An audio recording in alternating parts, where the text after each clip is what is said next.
Kapıda mı?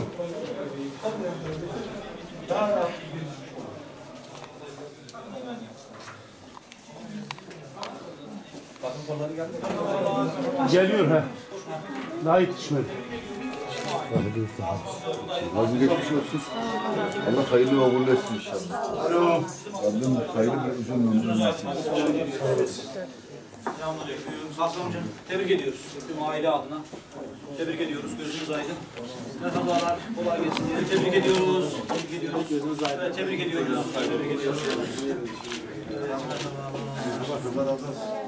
Merhabalar. Tebrik ediyoruz. Gözünüz aydın. Allah sağlık, sıhhat içerisinde yavrumuzu, sizleri, geride kalanları, şehidimiz gönlümüzde, kalbimizde, onun yeri ayrı. Ama geride kalan tüm aile yakınları, aile bireyleri, sizler başta olmak üzere, minik yavrumuz başta olmak üzere ben sağlık, sıhhat, uzun bir ömür diliyorum. Tebrik ediyoruz. Sizleri çok fazla yormayalım. Sizlerin sağlığının, sıhhatinizin yerinde olduğunu gördük. Memnun olduk, mutlu olduk. Altın şey yapalım. Onu ben şey yapayım, onu Bir erkek çocuğumuz oldu efendim. evet, ismini İbrahim. İbrahim koyduk. Evet. Şeydi. Yani geçen yeğen de aynı şekilde. Hani bir İbrahim şehit olur, 1000 tane İbrahim yerine gelir, geriden gelir dedi. Bunu mahallelimiz dedi, bunu akrabaları, aile yakınları söyledi. İşte bugün onu bir defa daha görmüş olduk, yaşamış olduk. İnşallah minik İbrahim'in vatana, millete, memlekete, Viranşehir'e çok güzel hizmetleri olur. Sağlıklı, sıhhatli bir şekilde hayatına devam ettiriyoruz. Tabii şimdi uykuda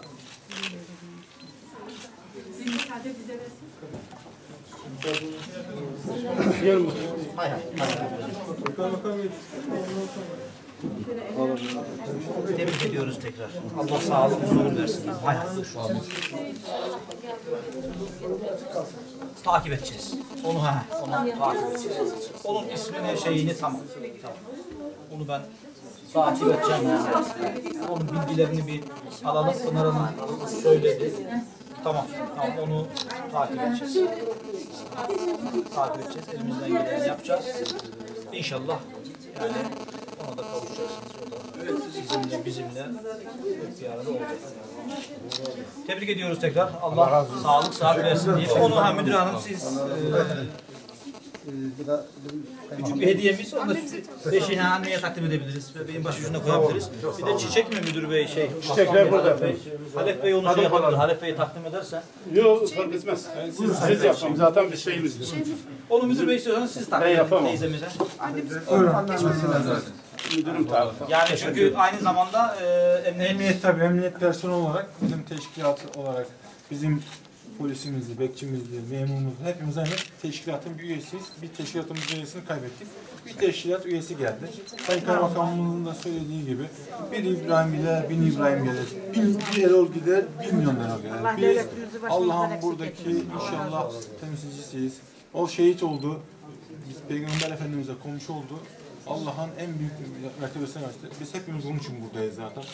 Yani adı gibi yaşasın. emniyet teşkilatı olarak da bizler de minnet ve şükran duygularımızı her zaman duyuyoruz. İşte onun bir ifadesi olarak.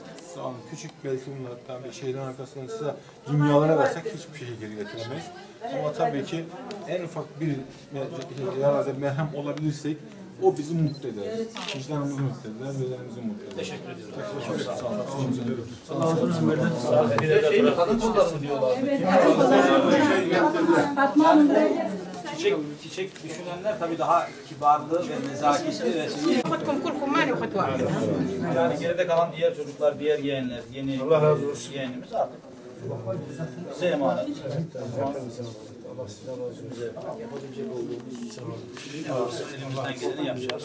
Allah devletimize zaman verir. Amin. Kaderlerini, bahtlarını, sağlıklarını daim eylesin mesela. Sağ olun.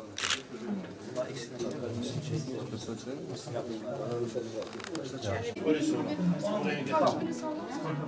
Bana bilgilerini bir şey yaparsanız, yani ben konuyu biliyorum. Sayın Bakanımıza da zaten arz etmiştiniz. Bana da bilgileri verirseniz ben Vali Bey düzeyinde, bakanlık düzeyinde şey yaparız. sağ olun. Üstünde dursanız Allah razı olsun hepinizden. Takip ederim.